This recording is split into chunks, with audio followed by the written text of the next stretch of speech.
Hello everyone, welcome back to Magnet Brains. This is Swati, your English educator. And in this video, we are going to start with Class 7 Engaging English and a chapter that is definitely going to bring tears in your eyes. So trust me, when I read this chapter, the name of the chapter is The Homecoming, which is the 7th chapter of your book.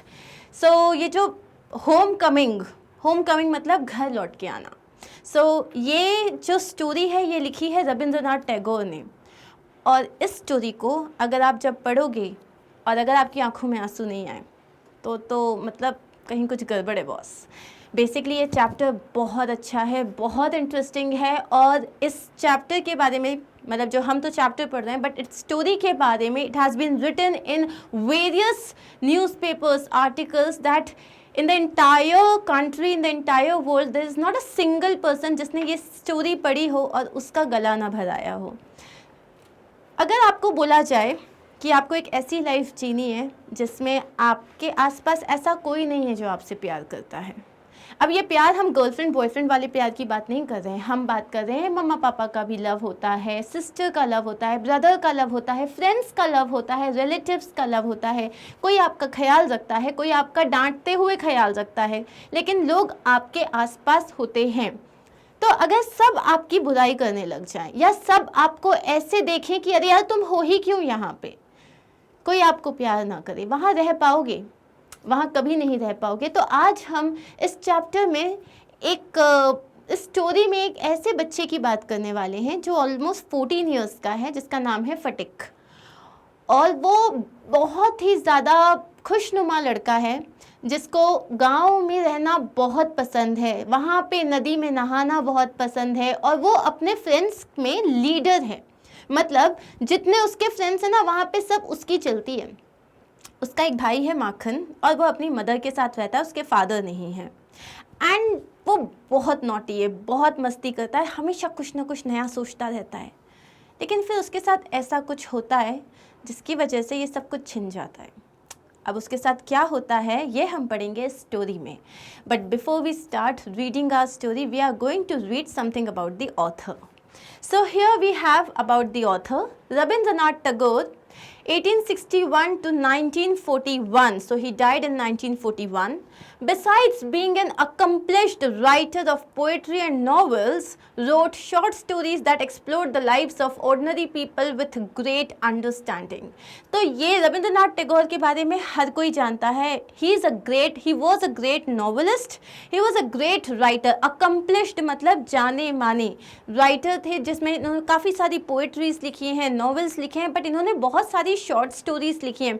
और इनके short stories की खास बात ये थी कि ये आम जिंदगी से रिलेटेड स्टोरीज़ लिखते थे. इन्होंने जो ऑर्डिनरी लोगों की जो लाइफ होती है, आम आदमी की जो लाइफ होती है, उसको बहुत प्यार से बहुत ज़्यादा बारीकी से समझा है और उसके ऊपर स्टोरीज़ लिखी है. अब इन स्टोरीज़ में क्या होता है, जब एक नॉर्मल जनरल आप और मेरे जैसे आम मैंगो पीपल के बारे में बात करते हैं तो हम कनेक्ट कर पाते हैं इन स्टोरीज से.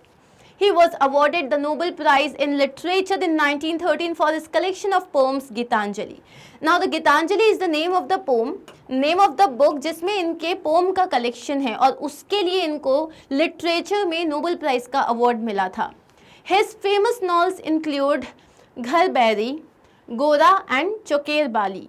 और इस पे जो है मूवीज़ बन चुकी हैं, काफ़ी सारे सीरियल्स बन चुके हैं because of course as I told you that these are wonderful stories. Now, can you imagine what it would be like to live in a new city without any friends and the love of your family? क्या आप रह पाओगे? आज आप अपनी family के साथ हो, फ्रेंड्स हैं, स्कूल है, अचानक से आपको एक नई सिटी में भेज दिया जाए जहाँ कोई नहीं है, क्या रह पाओगे? Fatik, a pampered, naughty boy from a village, is sent away to Calcutta. Alone and unloved, he longs to go back home. So Fatik जो एक बच्चा है जो काफ़ी नॉटी है, बहुत ज़्यादा मतलब खुशनुमा रहने वाला है, पैम्पर्ड है मतलब उसका बहुत ख्याल रखा जाता है, अचानक से उसको कोलकाता भेज दिया जाता है जहाँ वो अकेला है, जहाँ उससे कोई प्यार नहीं करता और अब वो बस वापस जाना चाहता है. Read the story to find out whether his wish is fulfilled. अब हम स्टोरी को पढ़ेंगे ये देखने के लिए कि क्या वो वापस जा पाता है. Now let's begin. Phatik Chakravarti was the ringleader among the boys of the village. So Phatik Chakraborty, he was the ringleader. Now this word ringleader, इसका मतलब क्या होता है? आपके ग्रुप का लीडर. ringleader का मतलब है जो दोस्तों में नहीं होता, जो एक लीडर होता है उसी की चलती है, वो जो कहता है सब उसी की बात सुनते हैं. So Phatik जो था वो वहाँ का ringleader था among the boys of the village. A new idea for mischief got into his head. और अब उसके दिमाग में एक नया तरीका सूझा कुछ शैतानी करने का. There was a heavy log lying on the muddy bank of the river. अब वहाँ पे एक बहुत बड़ा सा लकड़ी का टुकड़ा था. लॉग मतलब क्या होता है? जो पेड़ का तना होता है. तो वहाँ एक बहुत बड़ा सा पेड़ का तना था, which was lying, जो कहाँ पड़ा हुआ था? रिवर के मडी बैंक में, मतलब जो जहाँ बहुत मिट्टी वाला जो वहाँ पे कोना था, किनारा था, वहाँ पड़ा हुआ था. He decided that they should all work together to shift the log from its place. तो उसने क्या डिसाइड किया कि चलो हम सारे फ्रेंड्स मिलके इस लॉग को उठाते हैं और इसकी प्लेस चेंज कर देते हैं. The owner of the log would be angry and they would all enjoy the fun. इससे होगा क्या? जो इस लॉग का ओनर है, जिस इंसान का ये लॉग है, वो बहुत गुस्सा आ जाएगा और कितना मज़ा आएगा. मतलब जब वो गुस्सा होगा, ढूंढेगा, अरे लॉक तो यही था, कहाँ चला गया. So now when he would not find it, he will get angry and that was fun for all those friends. But just as the fun was about to begin, Makhan, Phatik's younger brother, sauntered up and sat down on the log. लेकिन जैसे ही इनका जो ये fun था ये चालू होने वाला था, स्टार्ट होने वाला था, तो फटिक का छोटा भाई माखन वो आया. He sauntered up. Sauntered मतलब walked in a slow and relaxed manner. वो एकदम धीरे टहलते हुए आया. Sauntered का मतलब क्या होता है? आराम से टहलते हुए चलना. So He sauntered up and sat down on the log. तो वो ऐसे ही एकदम मस्त आराम से चलते हुए आया और उस लॉग के ऊपर बैठ गया. अब इनका प्लान क्या था कि लॉग को पलटा देंगे और इसको कहीं और रख देंगे, लेकिन ये आके बैठ गया. He appeared like a young philosopher meditating on the futility of games. ऐसा लग रहा था वो जिस तरीके से लॉग पे बैठा था, ऐसा लग रहा था वो कोई यंग फिलोसफर है जो निकला है एक्सप्लोर करने के लिए. Meditating on the futility of games. What is the meaning of futility? Futility means uselessness. मतलब वो वहाँ पे आके मस्त बैठ गया. ऐसा लग रहा था जैसे कि वो मेडिटेट कर रहा है कि ये कितने यूजलेस गेम्स खेल रहे हैं. फटिक वॉज फ्यूरियस. अब फटिक को बहुत जोर से गुस्सा आ गया. माखन, he cried, if you don't get down this minute, I will thrash you. अब उसने क्या कहा? माखन, अगर तुम अभी के अभी वहाँ से नीचे नहीं उतरे तो मैं आके तुम्हारी पिटाई कर दूंगा. थ्रैश का मतलब क्या होता है? बीट, अच्छे से पिटाई कर देना. Makhan only moved to a more comfortable position. Now, if Phatik was to keep his regal dignity before the public, it was clear he ought to carry out his threat. So now what happened? Makhan only moved. जैसे उसने कहा माखन अभी के अभी वहाँ से उठ जाओ, तो क्या हुआ? माखन जो था वो उठा और कंफर्टेबल पोजीशन में बैठ गया.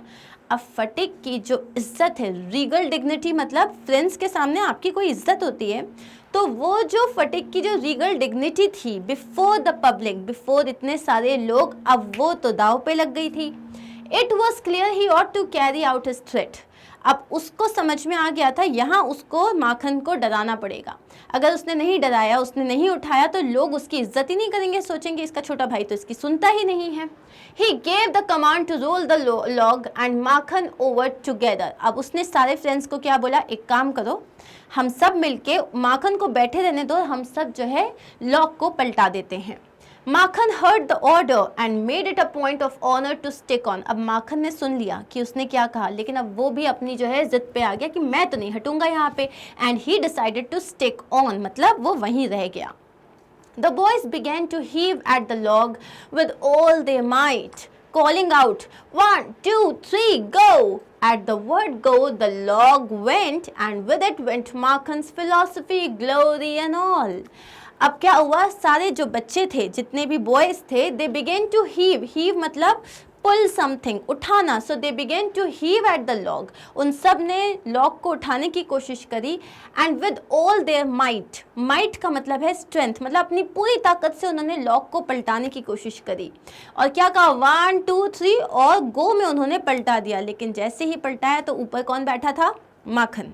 तो लॉक तो पलट गया और लॉक के साथ माखन भी गया। माखन की ग्लोरी, उसकी इज्जत भी गई, उसकी फिलॉसफी गई, सब गया। बेसिकली माखन की इज्जत का कचरा हो गया। Makhan rose and rushed at Fatiq and scratched his face and beat him and kicked him and then went home crying. माखन आया, उसको इतनी जोर से गुस्सा आया, बेइज्जती हो गई थी ना बेचारे की, तो माखन आया, ही रोज मतलब वो खड़ा हुआ एंड रश्ड एट फटीक, और दौड़ के फटीक के पास गया, उसने उसका फेस स्क्रैच कर दिया, उसको मारा, उसको किक किया और रोते रोते घर चला गया। The first act of the drama was over. अब इस पूरे ड्रामा का जो फर्स्ट एक्ट था वो खत्म हो चुका था। Fatiq wiped his face and sat down on the edge of a sunken barge on the river bank and began to chew a blade of grass.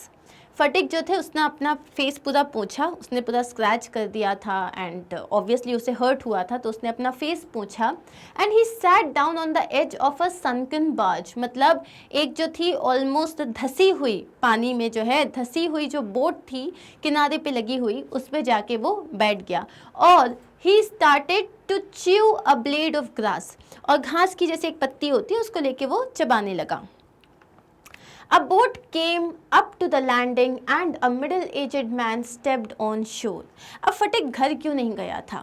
So now since this story is only an abridged version, ये original story नहीं है, तो यहाँ पे क्या है, फटिक की जो मदर थी वो हमेशा माखन का साइड लेती थी, फटिक को सिर्फ डांट पड़ती थी, उसको वो सही करे या वो गलत करे, उसकी मदर जो थी वो माखन को ज़्यादा फेवर करती थी और इसीलिए फटीक जो था वो उसको ऑलरेडी बहुत ज़्यादा बुरा लगता था। वो इसलिए घर नहीं गया, उसे पता था वो घर जाएगा, वो कुछ भी कहे, माखन रोता हुआ गया है, उसने कुछ नहीं किया, उसने माखन को एक बार भी उसने हिट नहीं किया, उसके बाद भी उसको घर जाके बहुत डांट पड़ने वाली, तो वो वहीं रह गया, वो गया ही नहीं, उसका मन ही नहीं था घर जाने का।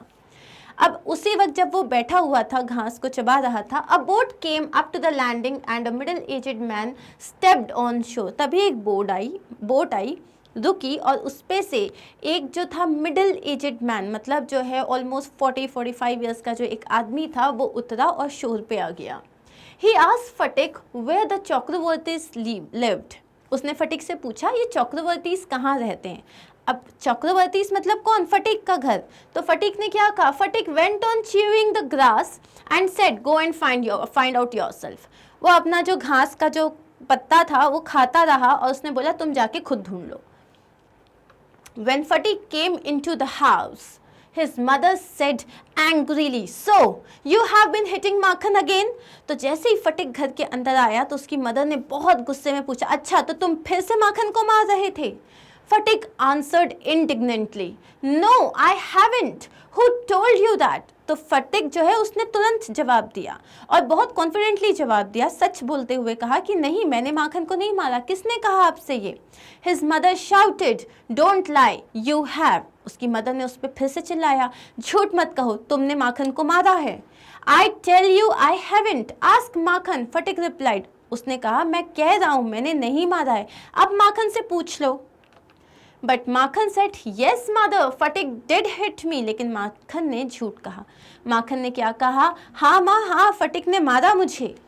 फटिक could not bear this injustice any longer. He rushed at Makhan and hammered him with blows for telling lies. फटिक अब ये जो इतना ज़्यादा injustice था, अब वो ये बर्दाश्त नहीं कर पाया, वो दौड़ के गया माखन के पास और अपनी मदर के सामने ही hammered him. Hammered का मतलब क्या है, कंटिन्यूसली मारना, तो उसने दिया उसको झूठ बोलने के लिए, खूब मारा खूब मारा खूब मारा। His mother pulled Fatiq away, beating him with her hands and shouting at him. उसकी मदर ने उसको खींचा, उसके बाद उसकी खूब पिटाई करी और उसके ऊपर वो चिल्ला रही थी, बहुत ज़्यादा गुस्सा कर रही थी। It was at this critical juncture that the grey-haired stranger arrived.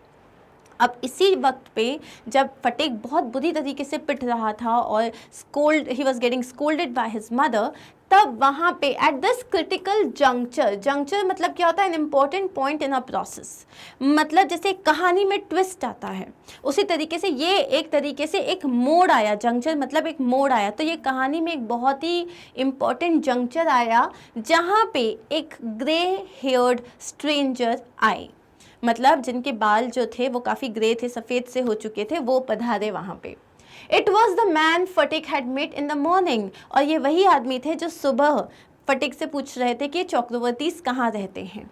As soon as his mother saw the stranger, her anger changed to surprise. जैसे ही उसकी माँ ने इनको देखा, ये जो स्ट्रेंजर आए थे, उनका पूरा गुस्सा अचानक से सरप्राइज में चेंज हो गया. It was her brother Bishambar. She bowed to touch his feet.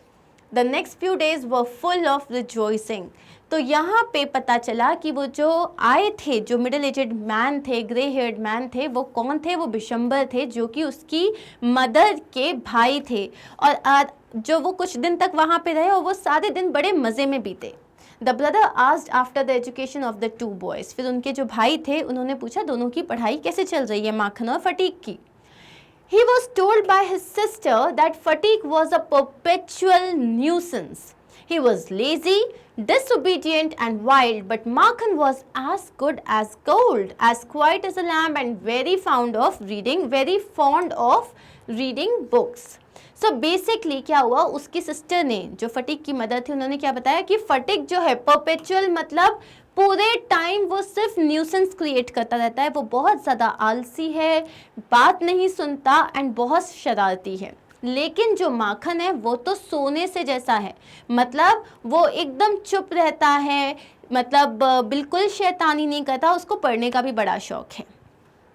Bishambar kindly offered to take Fatik off his sister's hands and educate him with his own children in Calcutta. Bishambar ने बहुत kindly offer किया, तो एक काम करो, तुम इतनी परेशान हो रही हो फटीक के साथ, मैं फटीक को अपने साथ कोलकाता लेके जाता हूँ जहाँ वो मेरे बच्चों के साथ पढ़ाई करेगा, ये रिस्पॉन्सिबिलिटी मैं ले लेता हूँ. The widowed mother readily agreed. अब इनकी जो मदर थी, मतलब इनके फादर नहीं थे, तो उनके हस्बैंड नहीं थे, इसलिए उन्हें हमें क्या कहा है, हमने कहा है विडो. सो इनकी जो मदर थी, जो कि एक विडो थी, वो तुरंत मान गई. It was an immense relief to the mother to get rid of Phatik. और अब उनको जो है फटीक से पीछा छूटा था उनका, क्योंकि उनको ये लग रहा था कि ये लड़का बिल्कुल सुनता नहीं है, पूरे टाइम मस्ती करता है, पूरे टाइम शैतानी करता है, पढ़ाई में ध्यान नहीं देता. तो जैसे ही उसके ब्रदर ने कहा मैं इसको लेके जाता हूँ, तो वो बहुत खुश हो गई. उनको लगा कि शायद कोलकाता जाके फटीक जो है वो बेटर हो जाएगा, वो एजुकेशन में ज़्यादा इंटरेस्ट दिखाने लगेगा और हो सकता है उसकी ज़िंदगी सुधर जाए. तो वो तुरंत उन्होंने अग्री कर लिया. Though she was somewhat distressed to see his extreme eagerness to get away. लेकिन जब उन्होंने फटीक से पूछा तो फटीक तुरंत तैयार हो गया. वो बहुत ज़्यादा एक्सट्रीम ईगरनेस, मतलब वो बहुत ज़्यादा जाना चाहता था, ईगर था बहुत ज़्यादा वो जाने के लिए. लेकिन तो वो ये देख के थोड़ा सा उनको बुरा लगा. डिस्ट्रेस्ड का मतलब क्या होता है, suffering from extreme anxiety, sorrow और पेन. उन्हें दुख हुआ ये देख के कि फटीक जो है अपनी माँ से अलग रहना चाहता है. When they reached Calcutta, Fatik made the acquaintance of his aunt for the first time. तो जब वो लोग कोलकाता पहुँचे तो फटीक जो थे वहाँ पहली बार अपनी आंट से मिले. एक्वेंटेंस का मतलब क्या होता है, कॉन्टैक्ट, मतलब उनसे मिलना. तो पहली बार वो अपनी आंट से मिले, मतलब उनके मामी से वो पहली बार मिले. She was by no means pleased with his unnecessary addition to the family. उन्हें बिल्कुल खुशी नहीं हुई ये देख के कि फैमिली में एक और इंसान आ गया है. She found her own 3 boys quite enough to manage. अब उनके ऑलरेडी 3 बेटे थे, उन्हीं को मैनेज करना उनके लिए बहुत मुश्किल था. ऐसे में फटीक भी आ गया था. And to bring a village lad of 14 into their midst was terribly upsetting. और वो कोई छोटा बच्चा नहीं था, ना वो एकदम बड़ा था जो किसी चीज़ में मदद करा दे. ये 14 साल का एक बच्चा था जो बहुत शैतान था, जिसके बारे में उन्होंने सुन रखा था, और आप उसको भी गांव से लेके आए हो, तो ये उनके लिए टेरिबली अपसेटिंग था. वो बहुत ज़्यादा नाराज़ थी कि मेरे पति जो है बिना मुझसे पूछे वो लेके आ गए हैं. It was anguish to Fatik to be the unwelcome guest in his aunt's house, despised and slighted on every occasion. It was anguish to Fatik. Anguish का मतलब क्या होता है, great sorrow. उसको बहुत ज़्यादा दुख हुआ ये जब उसे पता चला कि उसको यहाँ लोग उसको चाहते नहीं हैं, यहाँ कोई चाहता नहीं है कि वो रहे. वो एक अनवेलकम गेस्ट है, एक ऐसा गेस्ट जिसको किसी ने वेलकम नहीं किया है. All despised and slighted on every occasion. एक फटीक वहाँ चला तो गया, उसकी आंट को बिल्कुल पसंद नहीं आया, और वहाँ पे जो उसकी आंट के जो बच्चे थे वो भी उसको बिल्कुल पसंद नहीं करते। तो ही वॉज डेस्पाइज, डेस्पाइज मतलब हेटेड, एंड स्लाइटेड का मतलब होता है इंसल्टेड। तो जहाँ उन्हें मौका मिलता था वो उसको बहुत ज़्यादा उससे नफरत करते थे, और हर जगह वो उसको जो है उसकी इंसल्ट करते थे। कभी उसको गाँव का गवार कहते थे, कभी उसको कहते थे कि अरे ये क्यों आ गया, इसको तो खाना भी नहीं आता, इसे पढ़ना भी नहीं आता, अरे इसको तो ये भी नहीं पता। तो वो पूरे टाइम उसको इंसल्ट करते थे। He longed to go back to his village home. अब उसको वापस जाना था। वो 14 साल का था, वो काफ़ी छोटा था, वो वापस जाना चाहता था। He remembered the glorious meadow where he used to fly his kite all day long. उसको वापस वो खेत याद आते थे, वो जो है बहुत बड़े बड़े ग्रासलैंड्स याद आते थे जहाँ वो दिन भर पतंग उड़ाता था। The broad river banks where he would wander about singing and shouting when he wanted. उसको वो चौड़े चौड़े रिवर बैंक्स याद आते थे जहाँ पे वो बस दिन भर टहलता रहता था, गाता था, झूमता था, वहाँ शाउट करता था जब उसका मन करे। The narrow brook where he could dive and swim as he liked. और वो जो narrow मतलब जो एकदम सकरी सी, brook का मतलब क्या होता है, stream of water। तो वो जो एक पानी का जो stream था जहाँ पे वो डाइव करता था, स्विम करता था जब उसका मन करता था, मतलब वो he was like totally full of freedom. So he thought of his band of companions over whom he was despot. Above all, the memory of his tyrant mother occupied him day and night. अब उसको अपने दोस्तों की याद आती थी। Band of companions का मतलब उसके जो दोस्तों का पूरा जो जमावड़ा था, पूरा ग्रुप था, उसको उनकी याद आ रही थी जिनके साथ, और डेस्पॉट मतलब रूलर विद एब्सोल्यूट पावर, जहाँ पे वो रूल करता था, जहाँ पे वो लीडर था, जहाँ सब उसकी बात मानते थे, सब उसे चाहते थे, सब उसे बुलाने आते थे, उसके बिना कोई गेम स्टार्ट नहीं होता था। Above all the memory of his tyrant mother which occupied him day and night. Tyrant का मतलब एक जो बहुत पूरे टाइम गुस्सा करती है, एकदम रूलर जैसे, जैसे कि आप कहीं के बादशाह हो उस तरीके से। लेकिन क्या वो अपनी माँ के पास जा सकता था? अब उसको पूरे टाइम अपनी माँ की याद आती थी, बस वो जाना चाहता था यहाँ से। In school, Fatiq was the most unresponsive boy. He gaped and remained silent when the teacher asked him a question. School में भी फटीक जो था वो सबसे ज़्यादा मतलब अनरिस्पॉन्सिव बच्चा था। अनरिस्पॉन्सिव का मतलब जो कभी कोई रिस्पॉन्स नहीं देता था, कभी किसी चीज़ का जवाब नहीं देता था। अगर टीचर ने कोई क्वेश्चन किया तो ही वुड गेप मतलब क्या होता है, stare with an mouth open, मतलब ऐसे जो माउथ ओपन करके आप देखने लग जाते हो, बस वो इस तरीके से टीचर को देखता था, वो कभी कोई जवाब नहीं देता था। When other boys were out at play, he stood wistfully by the window. और जब बाकी के बच्चे खेलने के लिए बाहर जाते थे ड्यूरिंग रिसेस या फिर छुट्टी के टाइम पे या गेम्स पीरियड में, जब वो खेलने के लिए बाहर जाते थे, वो बस विंडो पे खड़ा होके, विस्टफुली का मतलब क्या है, विद अ फीलिंग ऑफ वेग और रिग्रेटफुल लॉन्गिंग। विस्टफुली का मतलब जब आपका मन बहुत चाह रहा है कहीं जाने को या कुछ करने को, तो जैसे आप खिड़की से देखते हो तो सोच रहे होते हो कि शायद मेरा गांव कैसा दिखता होगा, वहाँ अभी क्या हो रहा होगा, तो वो सिर्फ विंडो पे खड़े होकर देख रहा होता था क्योंकि उसे अपने घर जाना था वापस। One day he summoned all his courage and asked, uncle when can I go home. एक दिन उसने अपना पूरा जो करेज था, मतलब उसके अंदर जितनी हिम्मत थी, उसको इकट्ठा किया।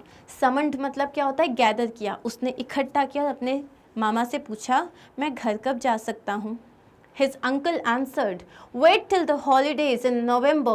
That was indeed a long wait. तो उसके मामा ने कहा, नवंबर की छुट्टियों तक वेट करो, और ये तो एक बहुत ही ज़्यादा लंबा वेट था। Fatiq lost his lesson book soon. Day after day, the teacher would cane him mercilessly. At last, he went to his aunt and told her that he had lost his book. अब क्या हुआ, fatigue की जो lesson book थी वो उससे घूम गई, उसकी जो बुक थी वो उससे घूम गई। रोज़ रोज़ टीचर जो है उसे मर्सीलेसली, केन मतलब क्या होता है, छड़ी से हाथ में मारना, उसको मर्सीलेसली मतलब बिना दया करी रोज़ उसे मारती थी। अब फटीक के पास कोई चारा रह नहीं गया था। फाइनली वो गया अपनी मामी के पास और उसने बता दिया कि मेरी ना बुक घूम गई है। His aunt contemptuously shouted, "You clumsy country lout, how can I afford with all my family to buy you new books 5 times a month?" अब उसकी जो आंट थी, उसकी जो मामी थी, कंटेम्पचुअसली का मतलब क्या होता है, बहुत ज़्यादा स्कॉर्नफुली, हेट्रेड के साथ, मतलब बहुत ही बुरी तरीके से उन्होंने कहा, यू क्लमजी कंट्री लाउड, मतलब तुम गांव के गवार, तुम गांव के राउडी बॉय, तुम्हें क्या लगता है कहाँ से लाऊंगी मैं ये जो बुक है, इसके पैसे मैं कहाँ से लाऊं, मेरी फैमिली भी है, तो तुम्हारे लिए क्या मैं महीने में 5 बार नई बुक्स ही खरीदती रहूंगी। लेकिन जिस तरीके से उन्होंने कहा, फटीक एक छोटा सा बच्चा जिसको उस एज में बहुत ज़्यादा प्यार चाहिए होता है, उसका दिल बुरी तरीके से टूट गया। That day on his way back from school, fatigue had a headache with a fit of shivering. उस दिन जब वो वापस उसके बाद स्कूल चला गया, जब वो वहाँ से वापस आ रहा था तो फटीक का सर बहुत ज़ोर से दुख रहा था, and he even had a fit of shivering, मुझे मतलब उसे ज़ोर से ठंड लग रही थी। He felt he was going to have an attack of malaria fever, और उसको ये समझ में आ गया कि शायद उसे मलेरिया का अटैक हुआ है, मतलब उसे मलेरिया फीवर हो रहा है। He was afraid that he would be a nuisance to his aunt. उसे लगा अगर वो घर जाएगा तो उसकी जो मामी है वो फिर उस पर गुस्सा करेगी कि इतने सारे काम के बीच में अब तुमने अपनी तबीयत भी ख़राब कर ली है, अब मैं तुम्हें देखूँ या अपने काम करूँ। उसको लगा उसे घर नहीं जाना चाहिए। Later that day, fatigue was nowhere to be seen. वो घर नहीं गया। उस दिन फटीक घर वापस ही नहीं आया। The rain had been pouring in torrents. और बारिश जो है बहुत मूसलाधार बारिश हो रही थी। टॉरेंस का मतलब क्या होता है, आउटबर्स्ट, ऐसा लग रहा था बादल फट गए हैं, बहुत ज़ोर से बारिश हो रही थी। At last Bishambar sought the help of the police. जब फटीक वापस नहीं आया तो फाइनली भिशंबर, उसके जो मामा थे, उनको पुलिस की हेल्प लेनी पड़ी। At the end of the day a police van stopped at the door before the house. It was still raining when 2 constables brought out Phatik in their arms. जब रात होने वाली थी, at the end of the day, एक police van आके उनके घर के सामने रुकी, और बहुत ज़ोर से अभी भी बारिश हो रही थी, जहाँ पे 2 कांस्टेबल्स, जो 2 पुलिस के जो हवलदार होते हैं, वो फटीक को अपनी गोदी में उठा के लेके आए। He was wet through, muddy all over, his face and eyes flushed red with fever and his limbs all trembling.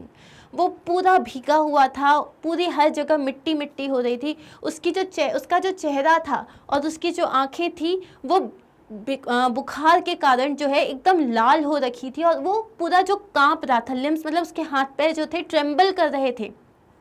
उसको इतनी ज़ोर से बुखार था, उसको इतनी ज़्यादा ठंड लग रही थी कि वो कांप रहा था बुरी तरीके से। Bishambar carried him inside in his arms. Bishambar ने उसको अपनी गोद में उठाया और अंदर लेके गया। When his wife saw him, she exclaimed, "What a heap of trouble this boy has given us! Hadn't you better send him home?" और जैसे ही उसकी मामी ने देखा, उसकी वाइफ ने देखा तो बोली, कितना बड़ा मुसीबत है ये लड़का, इसको ना वापस ही घर भेज दो। वापस क्यों नहीं भेज देते इसको घर? एक बच्चा जो बुरी तरीके से बीमार है, जो तड़प रहा है बुखार में, उसके लिए उन्होंने ये कहा। Fatigue heard her words and sobbed out loud. Fatigue ने उनकी बातें सुन ली और वो ज़ोर से रो के क्या बोला, uncle I was going home but they dragged me back again. उसने कहा, अंकल मैं घर ही जा रहा था, मैं वापस आना ही नहीं चाहता था, लेकिन वो पुलिस वाले मुझे वापस लेके आ गए। The fever rose very high and the boy was delirious. अब उसका जो बुखार था वो सर पे चढ़ गया था, बहुत ज़्यादा हो गया था। और अब जो the boy was delirious, delirious का मतलब है जहाँ पे आपको नहीं समझ में आता आप क्या बोल रहे हो, मतलब आप कंफ्यूज स्टेट में चले जाते हो, जहाँ आप ऐसा नहीं कहते कि अरे वो पता नहीं क्या बोल रहा है, कुछ समझ में नहीं आ रहा है। Bishambar brought in a doctor. Bishambar ने डॉक्टर को बुलाया। Phatik opened his eyes, flushed with fever and looked up to the ceiling and said vacantly, uncle have the holidays come yet, may I go home. अब उसको फटीक को अब नहीं पता वो कहाँ पे है, उसको कुछ नहीं समझ में आ रहा। अब उसका जो बुखार है, जो बोलते हैं ना दिमाग में बुखार चढ़ जाता है, उसके साथ वो हो गया।